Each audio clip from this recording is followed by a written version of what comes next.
नमस्कार। मैं Dhananjay Kumar the public India में आपका स्वागत है। रोज ढेर सारी खबरें आती है जाती है। सबसे ज्यादा चैनलों पर चर्चा होती है पॉलिटिकल खबरों की। और पॉलिटिकल खबरों में क्या है? एक दूसरे पे आरोप, सत्ता पक्ष द्वारा विपक्ष को फंसाने की साजिश, यही सब होता है। फिर देखिए वहां एप्स्टीन फाइल खुलने वाला है।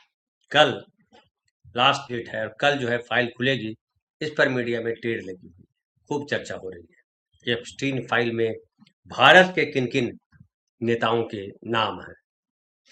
एप्स्टीन फाइल के बारे में आप जानते होंगे, थोड़ा बहुत मैं हल्का सा जिक्र कर दूं, फिर मैं मूल मुद्दे पर आता हूं जिस पर बात करना चाहता हूं। क्योंकि हमको बात करनी है, सबसे बड़ा संकट जो है हमारे देश के सामने ये है कि आम आदमी और उसके अधिकार खतरे में।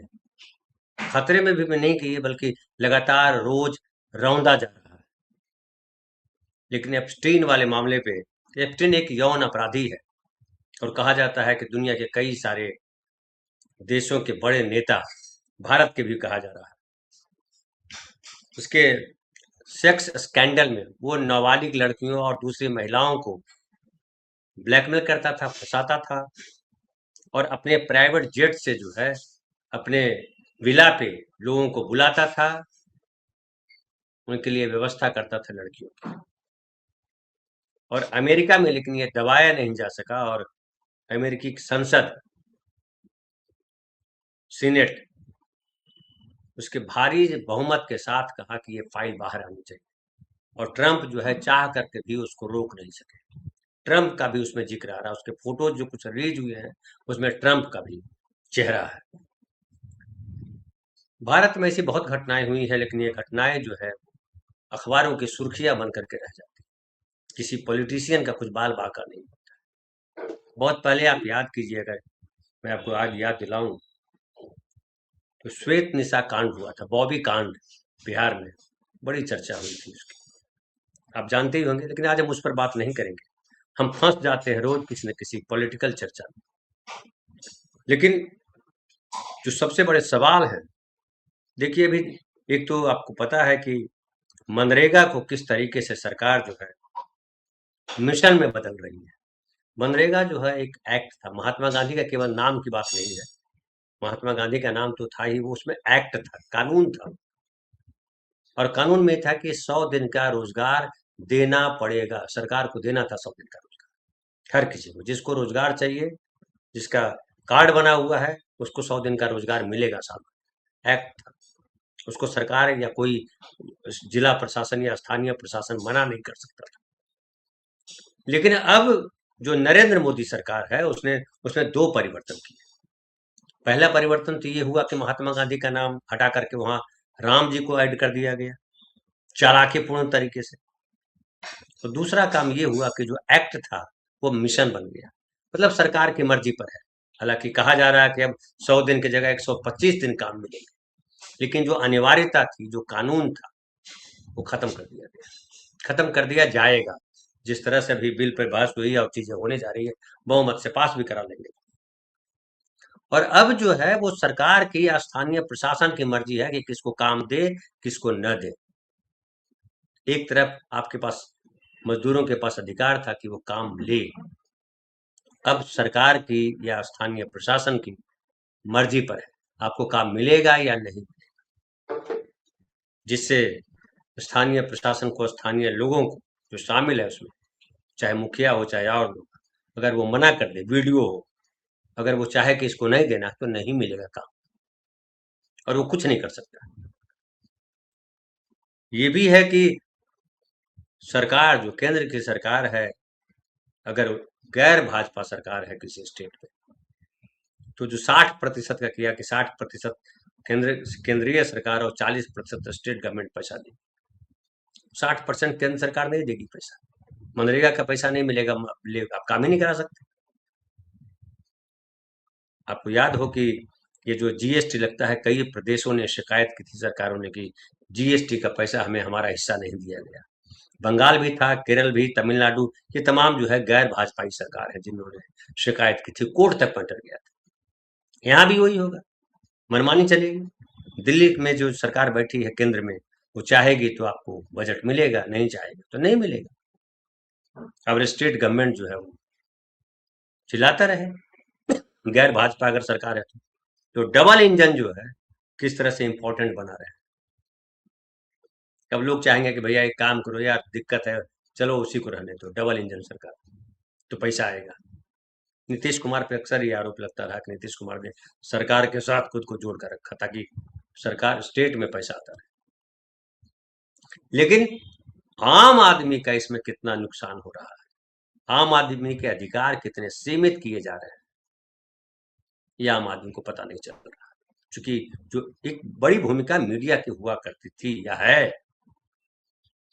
मीडिया जो है अवेयर कराता है, सरकार ने क्या पॉलिसी लाई है, उसका क्या रिप्रकशन होगा, ये मीडिया की भूमिका है कि मीडिया इस पर चर्चा करे, जिसे हम लोग चर्चा कर रहे हैं, इस पर चर्चा करे और आम आदमी को बताए। लेकिन हम लोग की रीच इतनी कम है कि आम आदमी तक वो बातें पहुंच नहीं पाती। जो अखबार हैं बड़े बड़े, जो चैनल्स हैं बड़े बड़े, उनकी रीच दूर तक है, क्योंकि लंबे समय से काम कर रहे हैं। हम लोग को कितना समय होता है काम कर, 2 4 5 साल, लेकिन वो 50 साल से 100 साल से लोगों के बीच है, उनकी लोकप्रियता है। वो सारे जो है सरकार के इशारे पर चल रहे हैं। प्रधानमंत्री गए, अभी गए हुए यूथोपिया, वहां उनको सर्वोच्च सम्मान मिला है। अब देखिएगा सब जगह चर्चा चलेगी, प्रधानमंत्री को फिर इथोपिया सरकार ने सर्वोच्च सम्मान दिया। और इस साल जो है 2025 में 8 देशों ने प्रधानमंत्री नरेंद्र मोदी को सर्वोच्च सम्मान दिया है। नरेंद्र मोदी का पूरी दुनिया में डंका बज रहा है, ये मीडिया में चलाया जाएगा और आम आदमी को लगेगा अरे यार, तो महान प्रधानमंत्री, इतना तो किसी को अवार्ड मिला नहीं। नेहरू जी को भी, गांधी जी को, किसी को इतना अवार्ड नहीं मिला जितना अवार्ड इनको मिल रहा है। तो मतलब हम लोग जो बोल रहे हैं वो झूठ बोल रहे हैं, ऐसा लगेगा। लेकिन लगातार जो है संकट आम आदमी का बढ़ रहा है, ये हम देख पा रहे हैं। केवल आम आदमी का नहीं बढ़ रहा है, खास लोगों का संकट भी बढ़ रहा है। इंडिगो संकट उन्हीं में से। आपको पता है कि इंडिगो के दौरान इंडिगो का जो संकट आया, अभी तक पूरी तरह बहाल नहीं हुआ, अभी तक गड़बड़ियां थोड़ी बहुत हैं। लेकिन 4 5 दिनों तक जो एयरपोर्ट का हाल रहा कि आपने महंगे टिकट लिए, पैसा खर्च किया, पहले से प्लान किया, लेकिन सब चौपट हो गया। आपकी मर्जी के अनुसार कुछ नहीं चल रहा, आप एकदम विवश हो। जिससे आप याद कीजिए, ट्रेनें जब कैंसिल कर दी जाती है अचानक, तो क्या स्थिति हो जाती है। लेकिन उससे भी बड़ा संकट जो है वो पॉल्यूशन का संकट है। दिल्ली के आम नहीं, खास लोग भी इसकी पीड़ा के शिकार हैं। अब उनके गले तक आ गया है। अब उनको भी लगने लगा है कि अगर इस पर कठोरता से काम नहीं किया जाएगा तो जीना मुश्किल हो जाएगा, दिल्ली में रहना दुश्वार।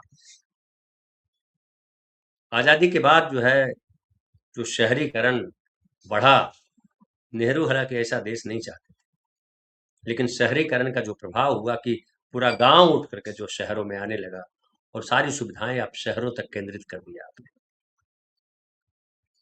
पंचायती राज व्यवस्था फिर से मनमोहन सिंह ने लागू किया, या कहिए राजीव जी ने उसको रिवाइव किया, और फिर वो चीजें बदली है। लेकिन अभी भी रोजगार का जो सवाल है, वो गांव में रोजगार नहीं, क्योंकि खेती को चौपट कर दिया गया, तो सारे रोजगार शहरों में है। नतीजा है कि सब शहर आ रहे हैं, गाड़ियां शहरी आ चुकी। शहरों में जब समृद्धि हो रही है तो गाड़ियां शहरों में आएंगी। और जिस तरह से शहरों को का विकास किया जा रहा है, उसको बढ़ाया जा रहा है, उसमें लोगों के चलने की जगह, गाड़ियां कहाँ रहेंगी, उसकी जगह सरकार तय नहीं करती। फुटपाथ कैसे रहेगा, आम आदमी कहाँ चलेंगे, जो हॉकर्स दुकानें लगाते हैं, सड़कों पर जो बाजार लगता है, वो कहाँ लगेगा, ये कहीं सरकार की प्लानिंग में नहीं है। नतीजा है कि हर जगह जाम का संकट है। किसी शहर में चले जाइए, हर जगह जाम का संकट है। और छोटी छोटी गलियों में भी दोनों तरफ गाड़ियां पार्क हैं। अतिक्रमण के नाम पर गरीबों के घर उजाड़े जा रहे हैं, झोपड़े तोड़े जा रहे हैं। लेकिन मैं बार बार कह रहा हूँ कि सबसे ज्यादा अतिक्रमण अमीरों ने कर रखा है, उसकी गाड़ियों ने कर रखा है। सड़क पे कहीं भी चले जाइए, गाड़ियां पार्क है। बदनाम होते हैं वो हॉकर्स, जो आम आदमी के लिए रोजगार, जो जो कहिए सस्ते सामान वहां बेचते हैं। हॉकर्स को सब वहां भी खरीदारी कर रहे होते हैं हम लोग, लेकिन गाड़ियां जो पार्क है वो किसके लिए है गाड़ियां? तो हॉकर्स को तो सरकार बुलडोजर चला करके हटा देती है, उनके ठेले तोड़ देती है, उनके दुकानें उखाड़ देती है, लेकिन गाड़ियों के साथ कभी सुना? ज्यादा आप सुनेंगे तो सुनेंगे कि अब ये फलाना गाड़ी को एंट्री नहीं दी जाएगी। अब देखिए सुप्रीम कोर्ट तक ये बात चली गई। अब सुप्रीम कोर्ट के चीफ जस्टिस, उन्होंने बड़ा सख्त या कहिए तल्ख आदेश दिया है एक तरह से, हालांकि उसको सलाह के तौर पे देखा जा रहा है, लेकिन वो आदेश है। और उन्होंने कहा है कि नहीं चाहिए ये पैसा, बंद करो टोल। ये जो टोल नाका है, पूरे देश में टोल नाका है, सरकार परिपीठ तपाती है। नितिन गडकरी तो भारी, मतलब देश के दुनिया के सबसे पहले खुद ही बोलते हैं, कितने बड़े परिवहन मंत्री हैं कि वो सड़कों से पाट दिया, क्या सड़कें बन रही, कितनी स्पीड में बन रही, लेकिन ये नहीं बता रहे हैं कि कितना टोल लगाया जा रहा है, कितना पैसा वसूला जा रहा है, और टोल नाका की वजह से जाम की समस्या कितनी बढ़ गई है। सूर्यकांत उसी तरफ इशारा कर रहे हैं और कह रहे हैं कि दिल्ली एनसीआर में प्रदूषण पर एमसीडी को सुप्रीम कोर्ट ने लगाई फटकार। और सूर्यकांत ने कहा कि टोल की वजह से लोग शादियों में नहीं जाते, यहाँ लगने वाले जाम से लोग इतना डरते हैं। पॉल्यूशन भयंकर है दिल्ली में, सांस लेना मुश्किल है, लेकिन जो पर्यावरण मंत्री हैं वो संसद में बोलते हैं कि सब ठीक है, अभी बहुत बुरी स्थिति नहीं आई। और सीजीआई ने कहा है कि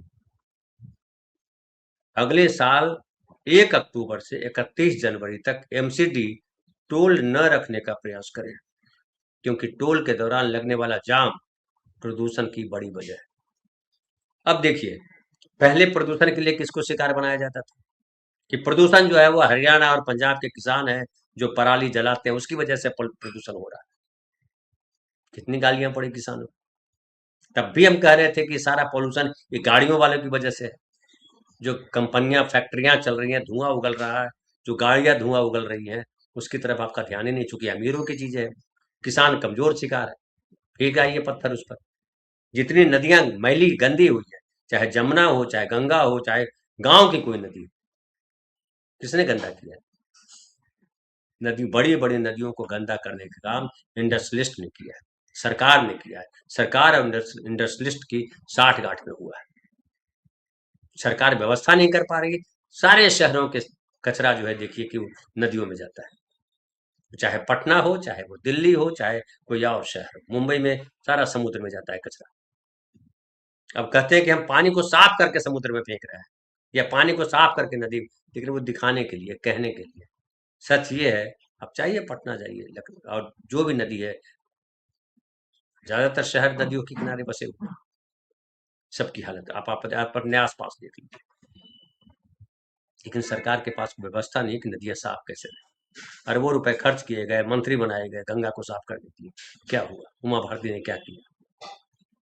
कोई सवाल है? इसका जवाब है नरेंद्र मोदी। मैं गंगा का बेटा हूँ, गंगा के बेटा ने गंगा के लिए क्या किया? नमो घाट बना दिया, हो गया। आप गए होंगे बनारस तो देखा होगा, नमो घाट बन गया। नमो घाट मतलब नरेंद्र मोदी घाट। जब मायावती ने वहां पार्क बनाया और अपनी मूर्ति लगाई तो बड़ा हंगामा किया मीडिया ने, ये मायावती क्या कर रही है? लेकिन नमो ट्रेन, नमो घाट, नमो टीवी सब चल रहा है, लेकिन किसी को सूझता नहीं है, किसी को दिख नहीं रहा। और लेकिन क्या होता है कि जब बबूल का पेड़ लगाइएगा तो एक दिन लगाने वाले के पैर में भी बबूल का कांटा चुभता है।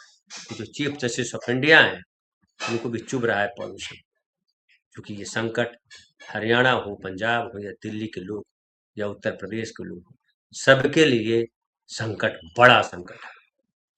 और अब जो है सीजीआई ने टोल नाका को इसके लिए जिम्मेदार ठहराया कि टोल नाका की वजह से जाम रहता है। अब देखिए क्या करते हैं। उसके अलावा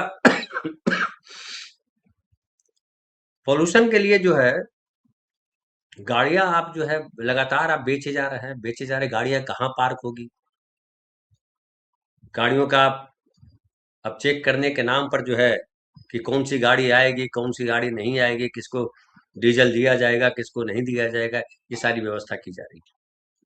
कि अब जो है दिल्ली के जो पेट्रोल पंप है, उसमें जो डीजल या पेट्रोल मिलेगा, वो आपको ये वाली शर्तें पूरी करनी होगी तो मिलेगा, नहीं तो नहीं मिलेगा।